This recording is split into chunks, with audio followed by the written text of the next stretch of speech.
Hello, everybody. I'm Martin Schwartz. I have before me a very interesting opportunity. I have a number of very interesting questions, and I'm going to use those questions as a basis to talk about Zarathushtra, that is to say, the founder of Zoroastrianism. I'll say a few words about Zoroastrianism in general also. Ordinarily, I pick a topic and go on from there.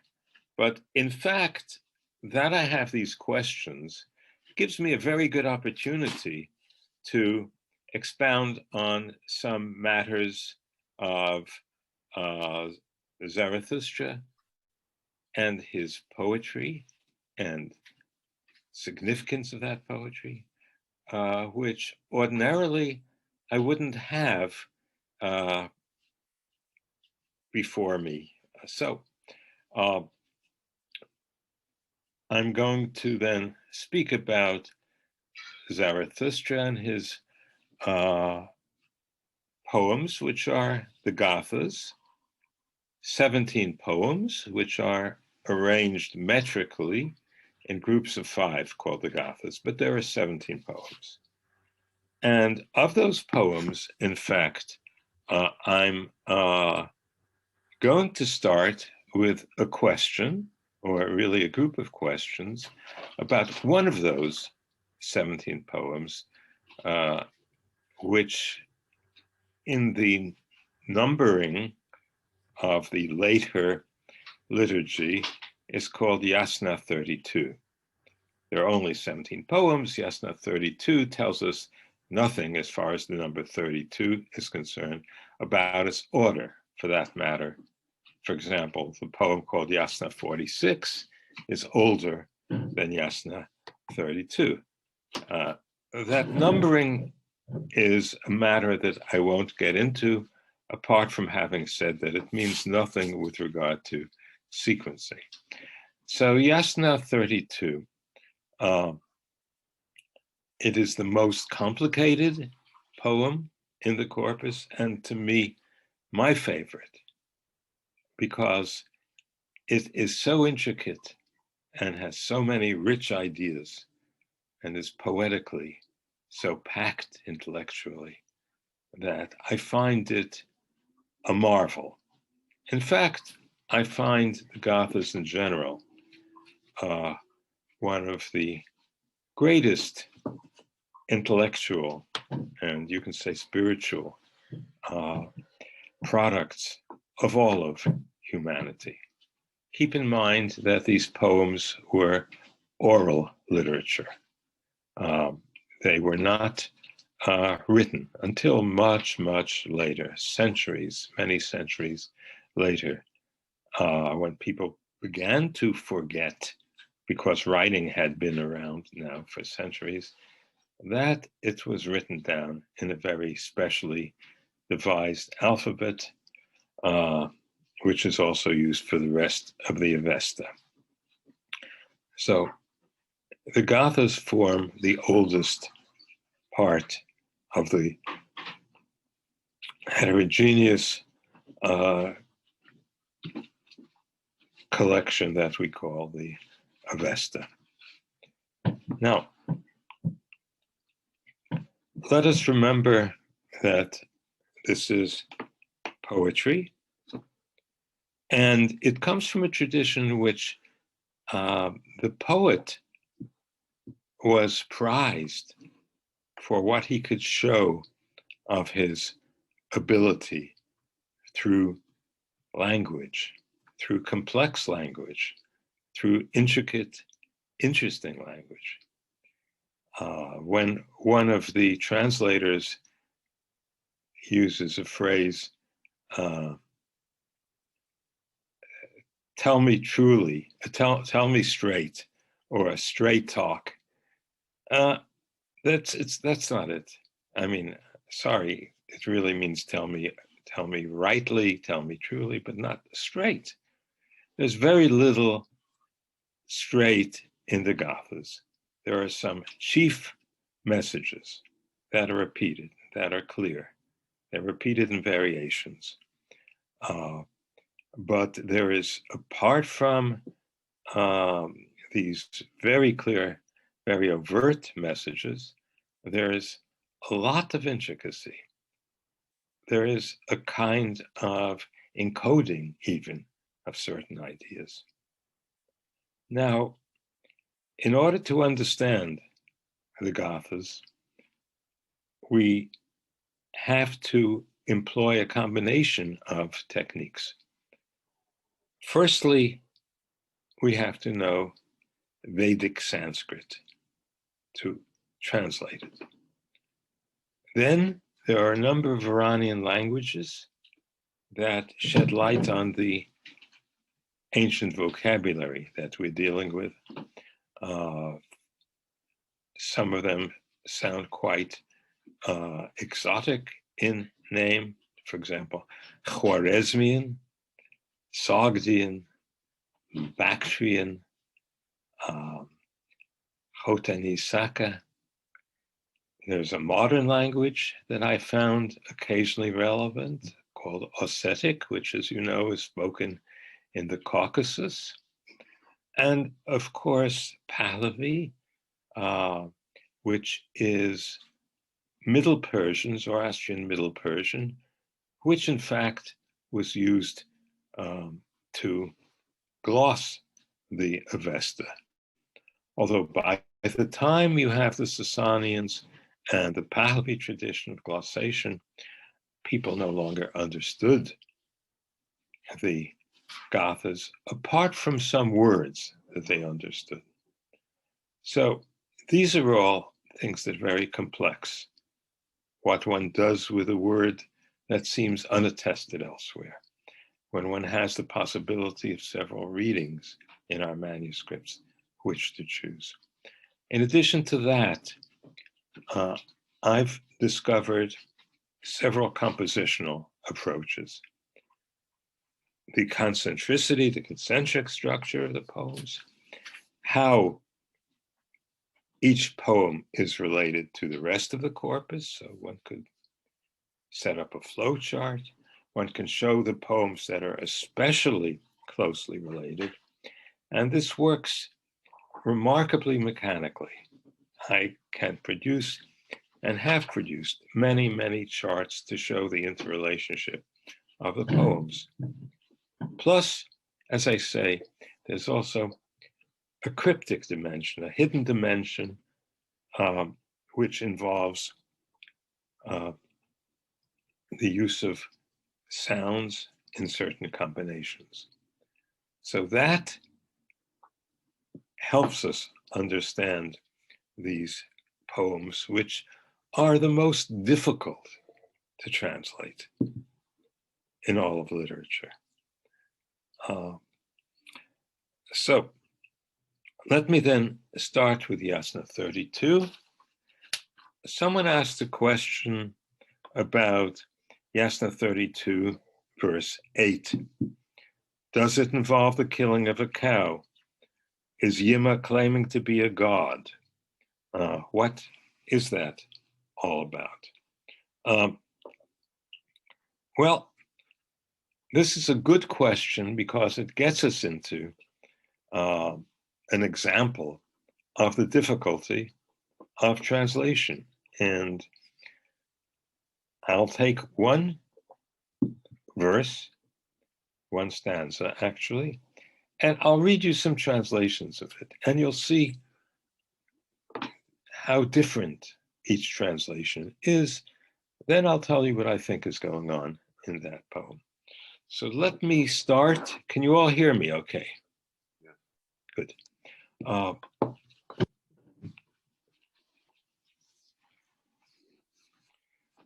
This is Maria Wilkins Smith. She follows the translations of the great early 20th century scholar Christian Bartholomé. And so in effect, you have Bartholomé's rendering of Yasna 32:8 into English.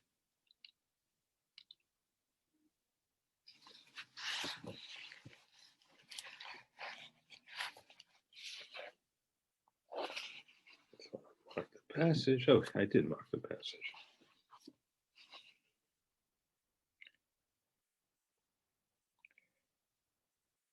As guilty of these sins, the son of Wiwanhwant, who was known even Yima, who was desirous of satisfying men, causing our people to eat pieces of ox flesh. Apart from such as these, I am at thy dividing through wisdom hereafter. It's a little strange, but the upshot is, I mean, in detail, it's a little strange, but the clear aspect of the translation is that there was a certain Yima who gave portions of an ox for people to eat. That translation occurs in variations through various translators. However, let me give you Insler's version, which I think many of you must have seen.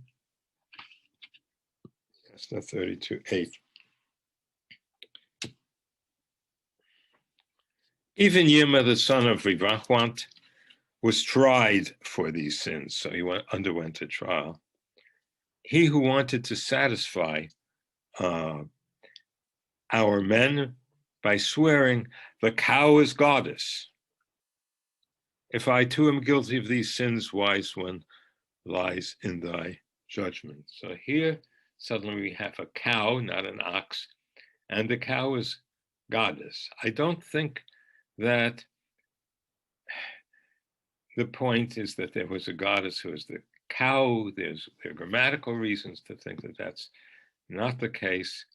And it's something that's not supported by the rest of the text. Perhaps the late Professor Insler had in mind the worship of the golden calf or something like that in the Old Testament. I don't know. Anyway, that is Insler. I have also Martin West, the late Martin West. Alas, so many of our Gathas scholars have died in recent years, and Professor West, who late in his career produced a Gatha translation, says as follows. For such offenses, Vivahwant's son was renowned, even Yima, who sought to gratify our mortal race by feeding them portions of the cow. As to these deeds, I rest on thy decision, mindful one. So that is pretty much the cow business. Now, finally, or not almost finally,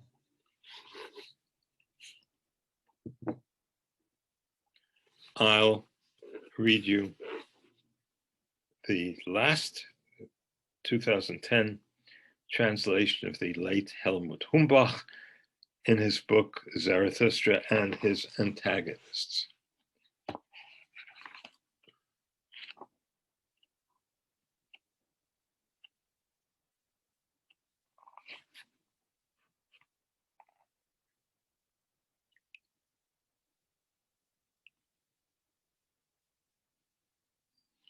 Even Yima, the son of Vivahwan, is notorious for one of such outrages.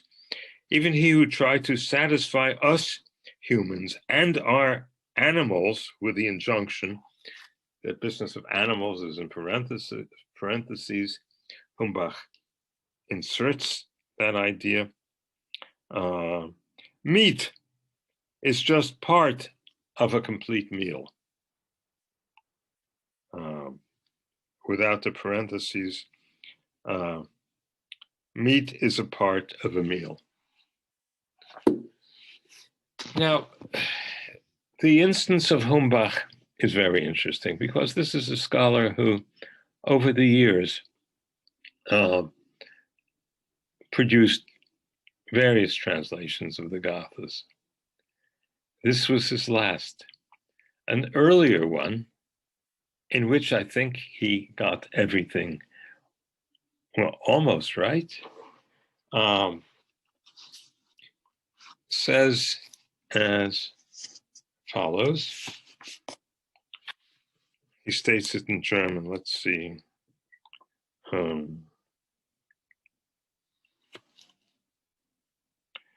Deren Bestreben, die Menschen zufriedenzustellen, das sei gefährlich zu sein, dass unsere sich versündigte, indem mit Gott rechnete. Just something like,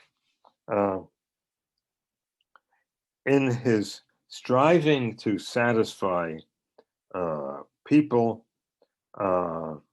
namely ours, he, namely Yima, sinned since he contested with God. He tried to be rival to God.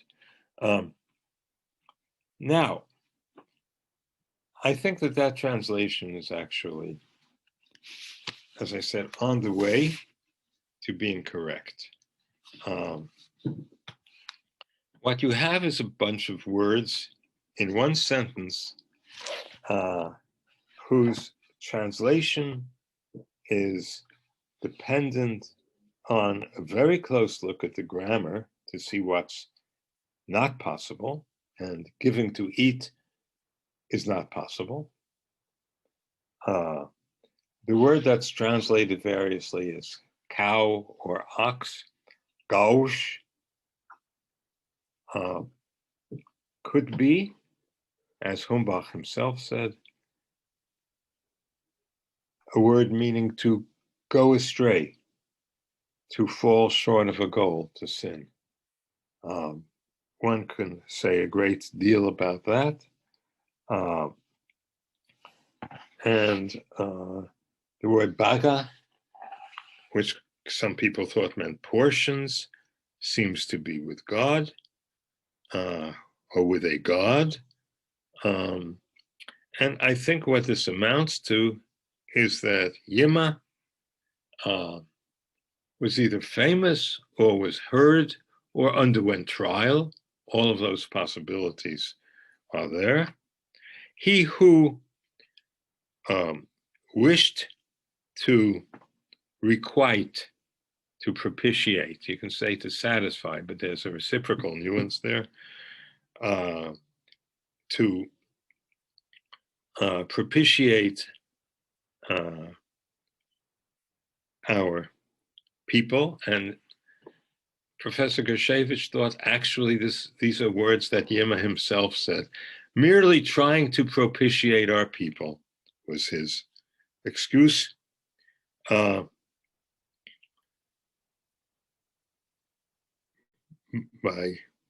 With a God, by swearing thereby with a God, to satisfy them with a God. It's as though they wanted a God to worship. He satisfied them, swearing, speaking falsely at the same time. Now, there's an old tradition about Yima speaking a false word. We have that in one of the Yashts. The entirety of Yasna 32 speaks about false gods, false speech, and this would combine the two. Yema's presenting himself as a god through false speech. So, what is the context of that, you might ask? Because it would be desirable that each of the poems be cohesive. That is a fault that I find with all the translations. They just don't cohere. And the relationship between one stanza and the other isn't obvious from the translations. I maintain that they should cohere, and they do cohere, but it takes some doing to see that cohesion. Someone asks a question about Hauma, this ritual liquid. Yes, does 32:14, same poem, verse 14, show disapproval of Hauma, this ritual liquid that was pressed with a mortar? That's what the word Hauma means. I say that Yasna 32, one of its important themes is Hauma. And yet, the word Hauma is not visible in the text.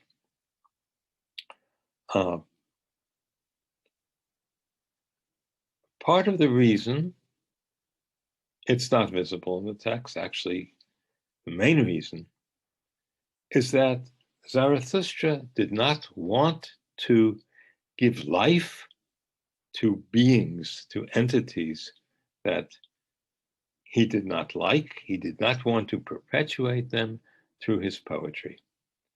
So that you don't even find the formulation Angra Manu, the wicked spirit, let's call it, in the Gathas. It's known from the later Avesta. He uses the word Angra and the word Manu in various combinations. And instead of Angra, wicked, he could say Aka, bad, the Aka Manu. That he could do. Or of those spirits, the one who was the worst or the one who was better. But he, with regard to the opposite spirit. But there's no mention, for the reason I just told you. Similarly, he doesn't mention other divinities of whom he disapproved. Now, we know that there were gods with a great antiquity. They go back to Indo-Iranian times, to the time of the unity of the people who eventually became the Vedic culture in India and the Central Asiatic Iranians, gods who go back to that period, such as Mitra in Vedic, Vayu, Apamnapat, and various other divinities. They're not mentioned in the Gathas.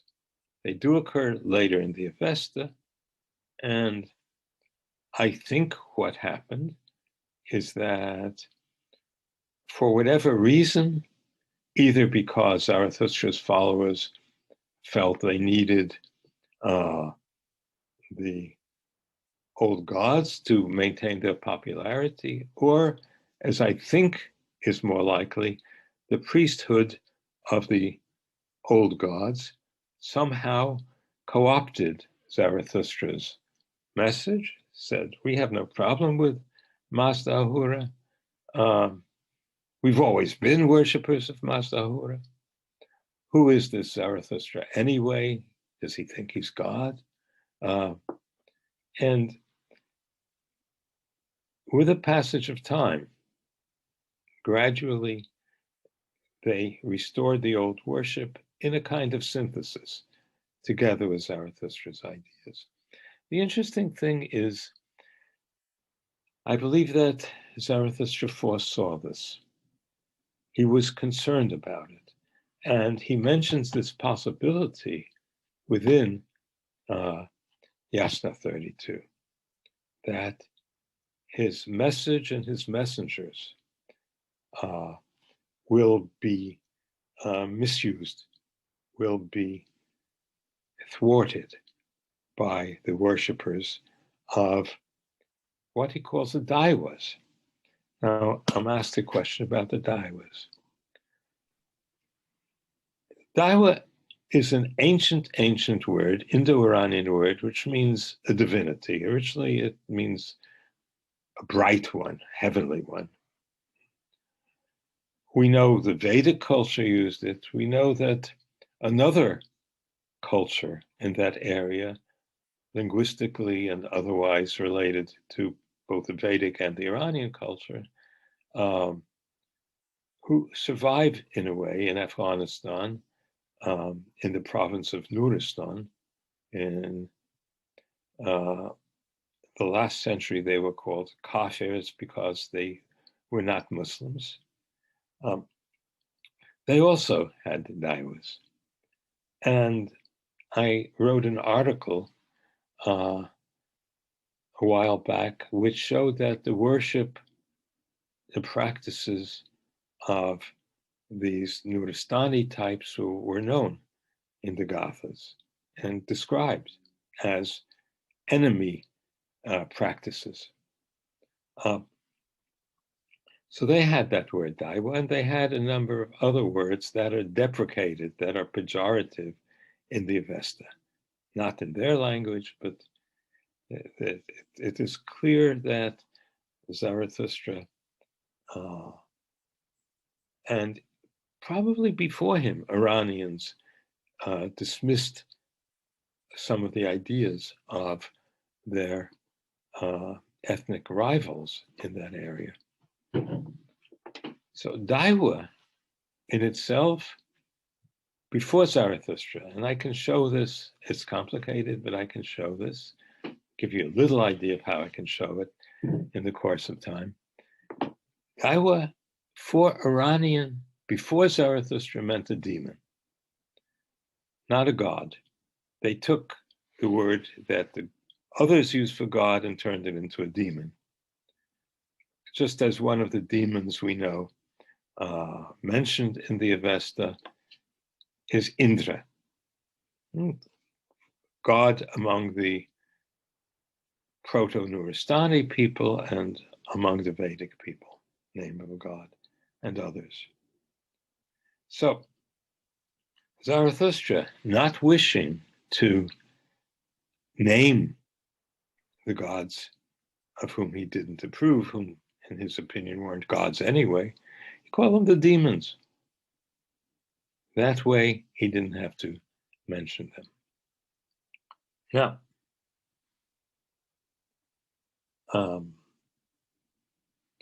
that will cover demons. As for Hauma, the reason Yima is in this text, I was going to tell you, is because Zarathustra knew a hymn to Hauma. That hymn to Hauma still survives in the Avesta.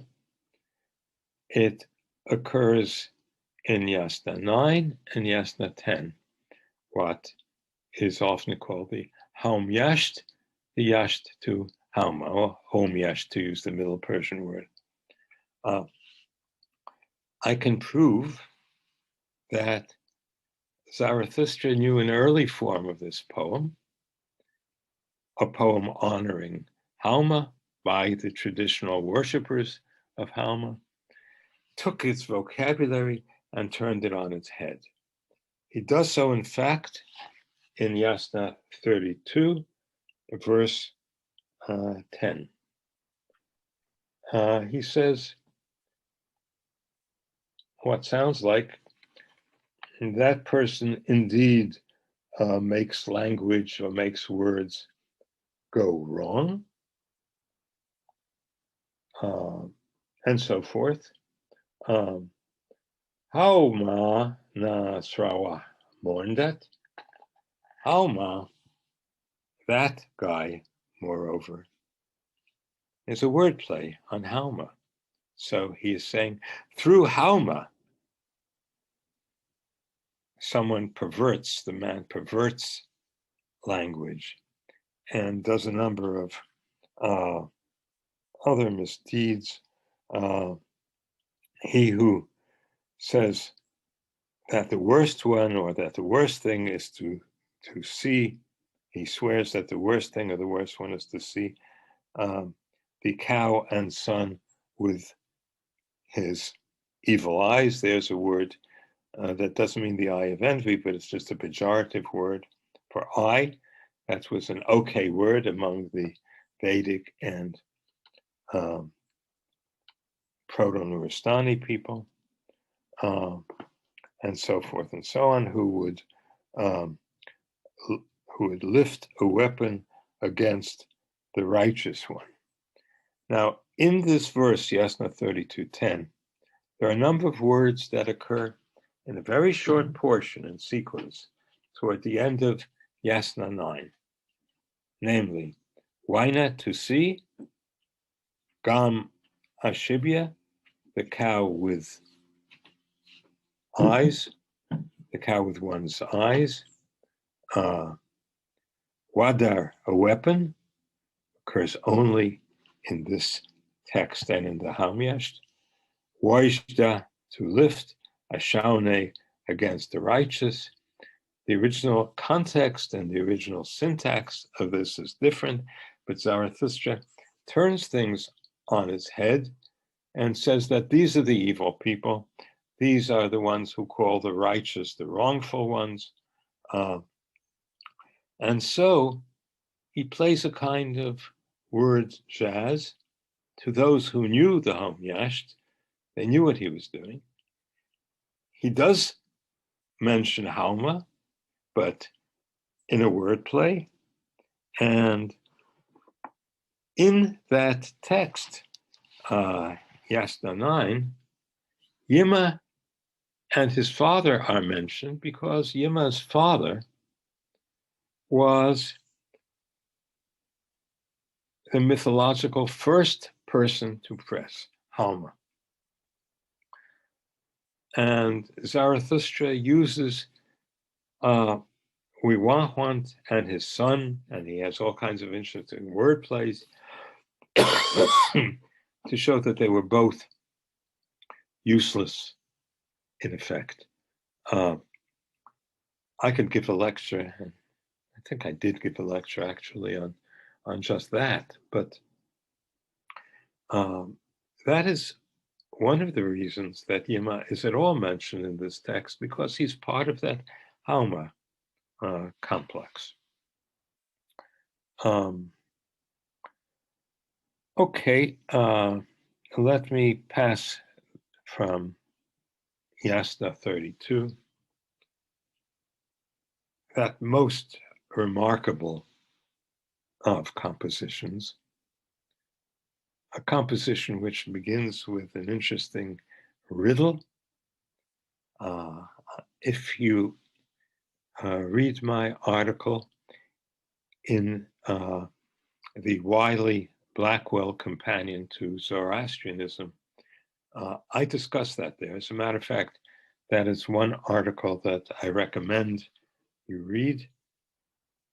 And I can give you a few other articles. One is called A Preliterate, Preliterate, acrostic in the Gathas.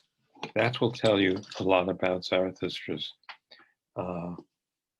cryptic techniques and how one can study them systematically through these compositional keys that I mentioned a while back.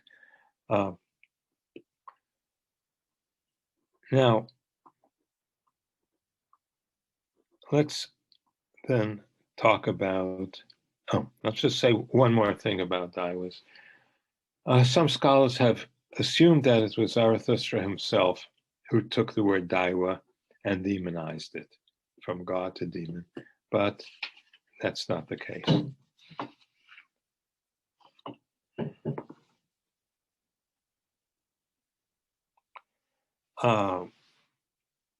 My wife helpfully passed a note saying, so who exactly is Yima?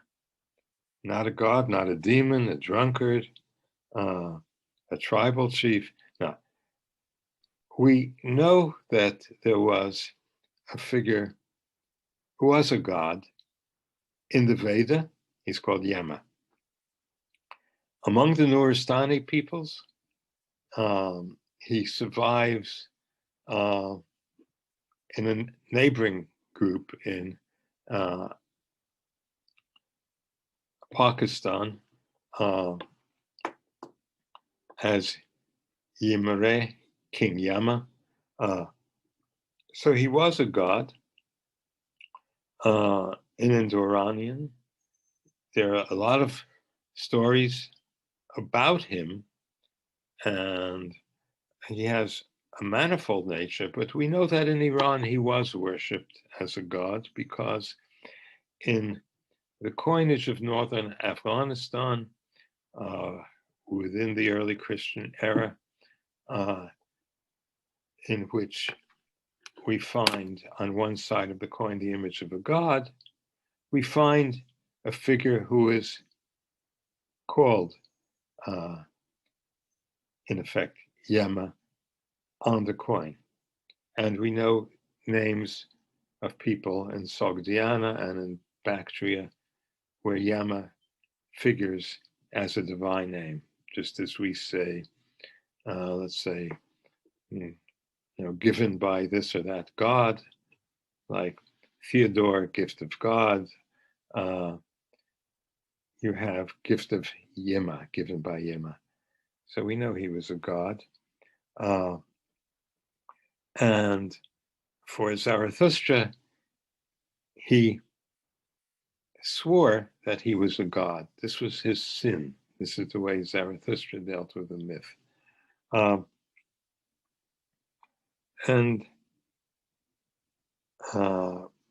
So thanks for that question about Yema. I sometimes forget to explain things, and that was helpful. Did you explain what Hauma is, besides being... Did I explain what Hauma is? Good question. Hauma means a substance which is pressed in a mortar.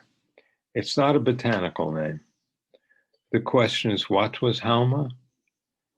I think there were two plants that were used, originally concurrently, sometimes together, sometimes in alternation, that were pressed in a mortar. I co-wrote a book about that subject, somewhat outdated now, but I still stick, as does my co-author David Flattery, a book called Hauma and Harmelin, Flattery and Schwartz, in which we identified the psychoactive Hauma as the juice of a plant called botanically Paganum harmala, harmel in English in short, and this produces psychotropic results. It's not necessarily a euphoriant. It can produce horrible visions. It can produce diarrhea and vomiting. And I thought that in Yasna 48, those adverse effects are mentioned, those adverse effects of Hauma. And it would seem that Hauma was a rival source of authority. We know that the adherents of the Hauma cult promised bliss from Hauma. Zarathustra said, no, bliss is something you get from Mazdahura as a reward for piety.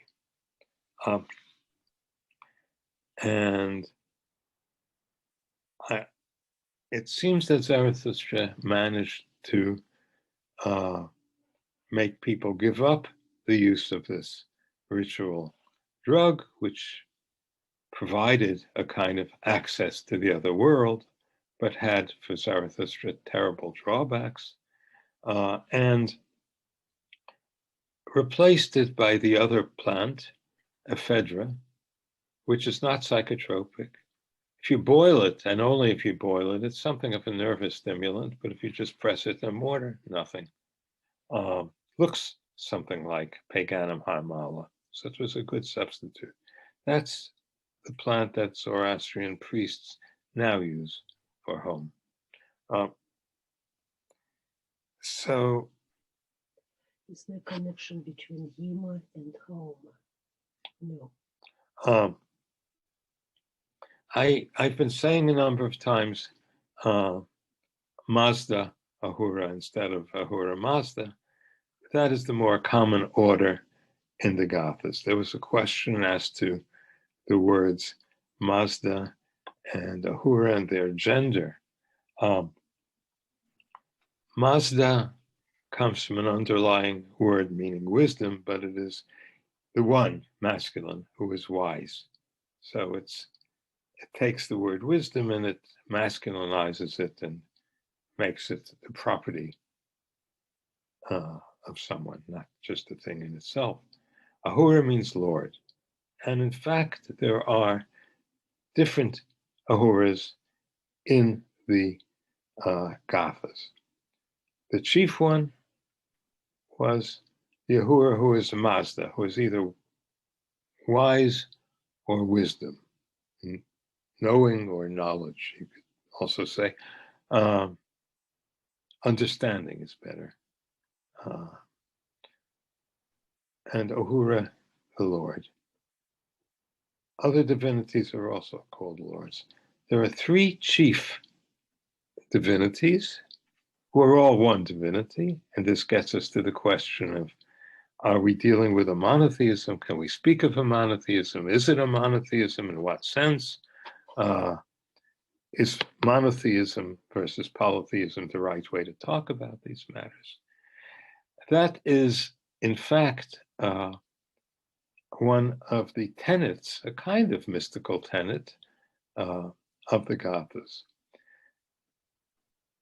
Mazda Ahura is one, but can be spoken of and addressed through various aspects, the chief being Arha Wahishta, rightness or the best rightness, and Wahumana, good mind. So these form a kind of triad. I wouldn't say a trinity, because there are some other abstractions that sometimes figure, but these three are the most common and are a virtual triad in the Gathas, almost a trinity, but an open-ended trinity. The word one with regard to Ahura Mazda does not occur. The monotheistic religions that are famous for us in history, Judaism, Islam, and Christianity. Christianity is a little problematic precisely because of Trinitarianism, but the Christian creed says we believe in one God. That's the main thing there. Judaism, here Israel, the Lord is one, the Lord is God. Islam, there is no God but Allah. And this idea of the oneness of God is a central message overtly in all of these religions. Now, it happens that the people who studied the history of religion were all of this tradition, mostly Christians. And so they came up with the word monotheism. But that is a difficult word because who is calling it monotheistic, the outsider or the insider? Well, with Islam, with Christianity, with Judaism, clearly the insider does. But with the Gathas, there is no message that there's only one God. There's rather a message that there is a divinity who has different aspects, whom Zarathushtra addresses in the same line as thou, singular, and you, plural. And so is Zarathustra a monotheist? Yes and no. He preferred to have a different emphasis, namely, one aspect of divinity is, let's say, mind, another is rightness, but it's still the same divinity. And those are aspects of divinity that we can integrate, that are also for us. We have a wahumana. We have a spirit of rightness. We have a feeling of rightness.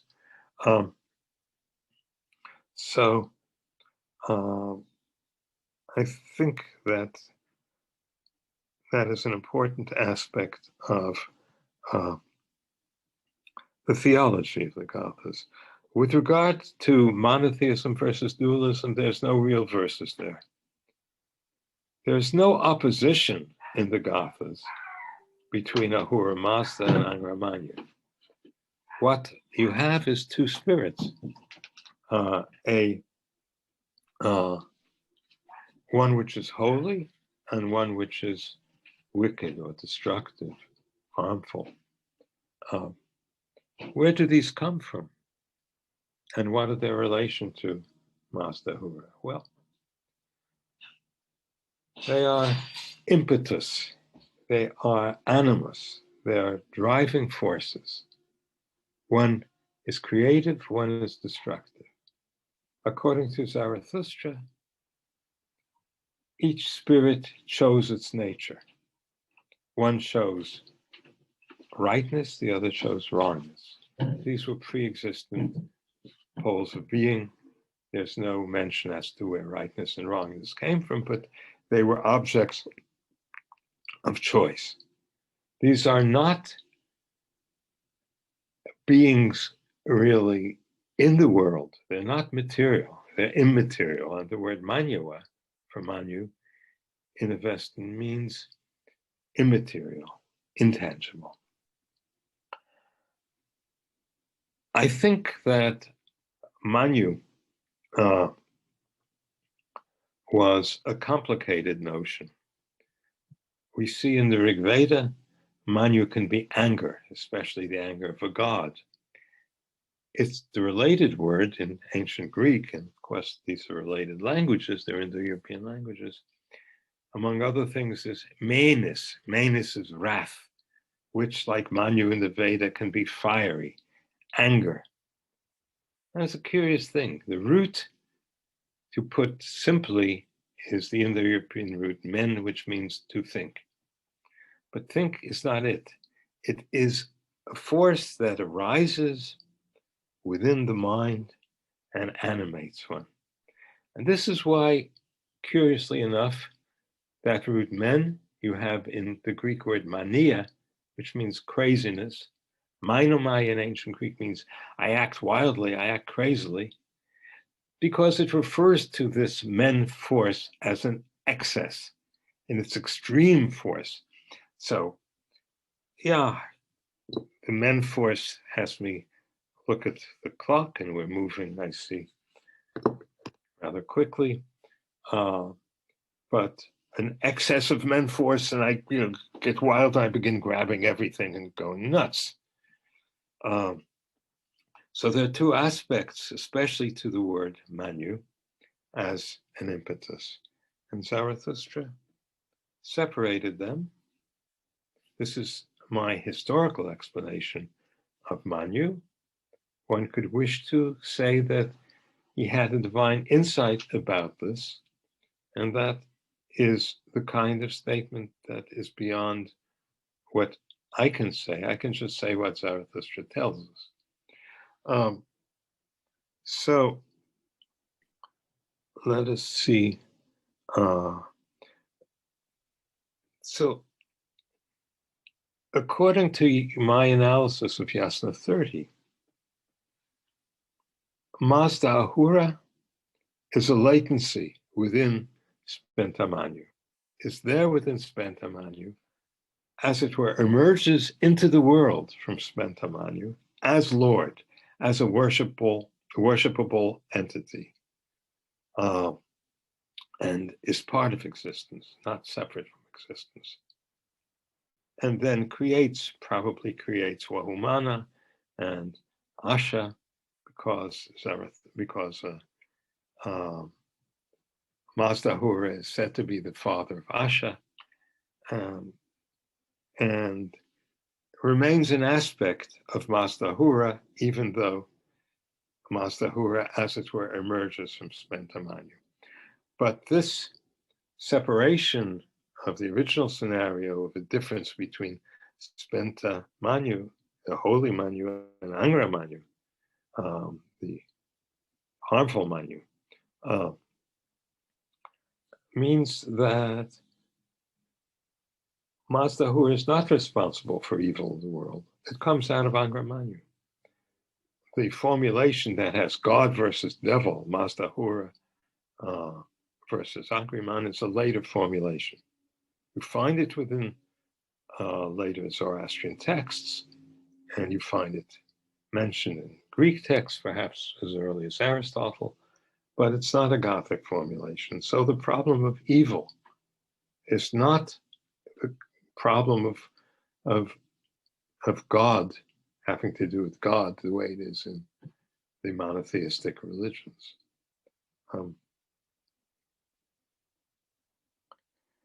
Someone asked about the disapproval of killing a cow. There are two places in Yasna 32 where the evil priests are rebuked for killing the cow. Exactly who the cow is, what the cow is, I don't know, but I think now in those contexts, it really represents a sacrificed cow. One cannot generalize that Zarathustra was against slaughter of cattle, but certainly slaughter of cattle as part of the rite of Halma is a waste of life for Zarathustra. That much is clear, I think. As far as the symbolism, greater symbolism of the cow, I once wrote an article in which I endeavored to show that the soul of the cow is Spenta Manus, the Holy Spirit. You can find that article. It's called Gothic Composition, Yasna 29, and Bovine Symbolism. I don't know what I say about that these days.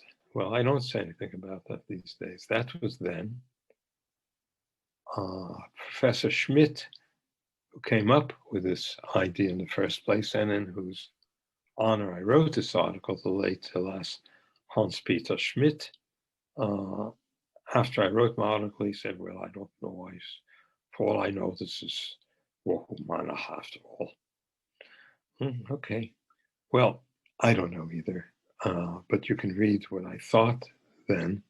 And as I say, I no longer am sure, but I don't know if I'm going to take this up again, this question. Perhaps I should. There's Yasna 47, which is all about Spenta Manu. It's a short poem, only 7 stanzas. But I have to look at that more carefully to see what is going on with Spenta Manu. I haven't done that. I've been putting that off. Light and darkness has been exaggerated as symbols in the Gathas.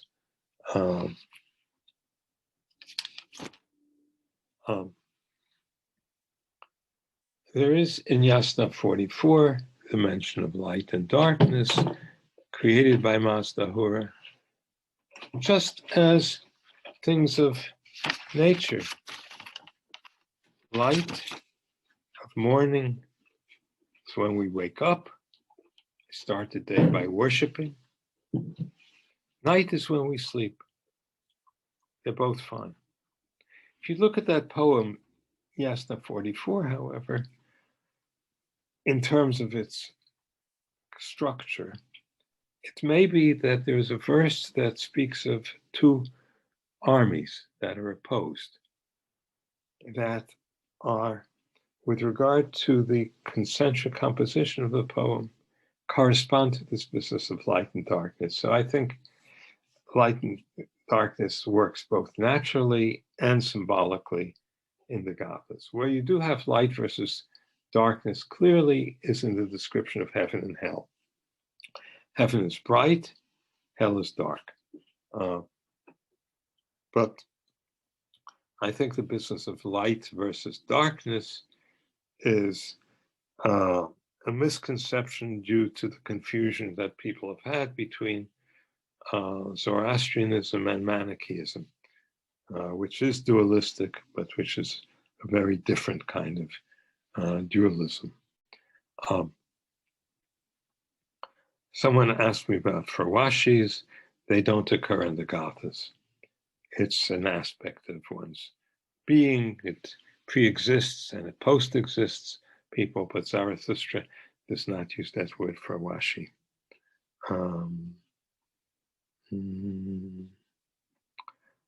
Does anyone wish to ask me a question now? There are just a few minutes, really just a few minutes, but I will take one or two questions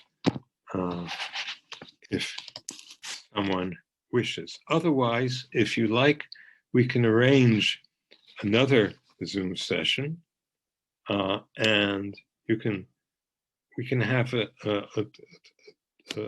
dialogue. I like dialogues. It keeps me active. It gives me ideas. I profit from questions. And I miss the fact that because of my time constraint, I decided not to take questions. But for now, are there any questions in a couple of minutes that remain? Thank you very much, dear professor, for all your explanations. We are honored to listen to you.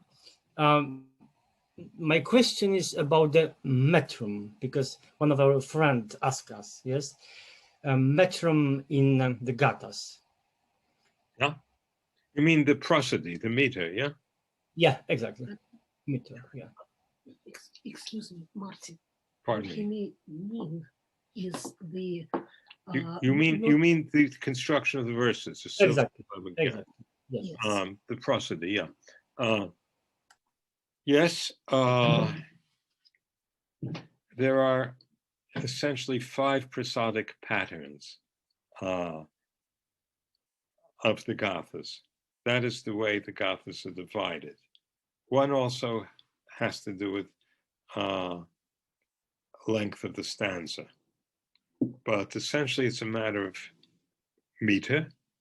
So you have poems in the pattern bum, bum, bum, bum, bum, bum, bum, bum. And in the middle is what we call the caesura, which divides the verse in 2. Or we have 7 and 9. And there are various other patterns, magical patterns. What about the meter? Well, what shall I say about the meter? What did he want to know about the meter? And the last question. No, I mean, did I answer the question about meter? Yes, it's metrical poetry. Yes. So is all ancient Indo-European poetry. Is he interested in how they are chanted and how they are structured? So what can you say more about the question? What question specifically had about meter, or has my answer satisfied it? This answer is satisfying to me, but it's like we have these Greek names of meters, like diatonic and others. We have some names for Gathas metric or something like this. It's like dactyl meter. I don't remember. Is that in Polish we have dactyl for this is and the iamb. Yes, I understand. Iambs, dactyls, so forth. One difference between Gothic meter and, on the one hand, and say Vedic and Greek meter on the other, is length of syllables. Essentially, you just have a syllable count in the Gathas. So generally, there's a break in each line, and you have so many syllables and so many syllables on each side of the break, but not a matter of long versus short. So iambic, the dan, the dan, the dan, the dan. No, the dan, short, long, short, long. No, you don't have short, long, long, short in the Gathas. Okay, so only the number of syllables of something. Yeah. Okay. Syllable. Understand. Understand. Thank you. Yeah, one could talk a long time about that, but anything else? Yeah, just last question. I think, what do you think, Professor? Can Zoroastrianism exist just based on the Gathas, as proposed also by Martin Hauck in 19th century, and still now many people are saying now that? Yeah, I think in California, the late Dr. Jafari Exactly led people in such a view. I have nothing to say about that. That's a matter of faith. Can one, in theory, sure. If you want a religion which is the Gothic religion, fine, but there's no ritual. I don't believe, as against what some of my colleagues say. I don't think there's any real ritual that's described in the Gathas. Not even the wearing of the sacred garment, sacred girdle. That comes out later. And, you know, there's a huge history of tradition of what calls itself Zoroastrianism. One of the oldest non-Gothic group of texts, the Yastahaptan Haiti. One can found a wonderful ecological aspect of Zoroastrianism if one wished on those texts. They're not part of the Gathas, but they're very, very old. They were informed by the Gathas. Or one can go around with sticks with 9 knots in the sticks and spear frogs as a pious action. Wherever you see a lizard or wherever you see a frog, that's also in the Avesta. You can, you know, so that's just an example of the contrast. There's a lot there. Someone asked me about homosexuality, pornography, abortion. Within Zoroastrianism, sure, Pahlavi texts strongly repudiate homosexuality. Nothing about it in the Gathas. Yasna 51, a person who did not give Zarathushtra hospitality, is called the Kawina Waipya. The word Waipya seems to mean a sodomist, active sodomist, but you can't build too much on that. It could have just been, it seems to be that that's the meaning, but just think he was putting down someone in a way that, well, may have been part of that culture. I mean, may not have been correct. Very last question about Yes. which translation of Gathas into English or other language is the best in your opinion? It's a very difficult issue. They're all faulty. I mean, yeah. Insler is reasonable, but some of the things he stresses, I mean, to me, Insler is reasonable, but he has, even though he was not himself a Protestant, he something Protestant theological about his approach to the Gathas. Humbach has very interesting philological insights, at least in 1992, Humbach. But I don't think the stuff is coherent and sometimes it's ridiculous. West kind of takes a little from here and takes a little from there, and you can read West's translation. I don't think it's much worse than the rest. It doesn't give you the life of the Gathas, which is an intricate, multivalent, has many, opens up the imagination to many possibilities. Brilliant composition. None of these translations give you the sense of the original. And so I don't know, you can use Zinsler if you wish, you can use West if you wish, have a look at Humbach, have a look at all of them. You have to send them your latest drafts of papers on Scream. You have to send them your draft paper on Manual. You have to send them which is yet not published. Okay. So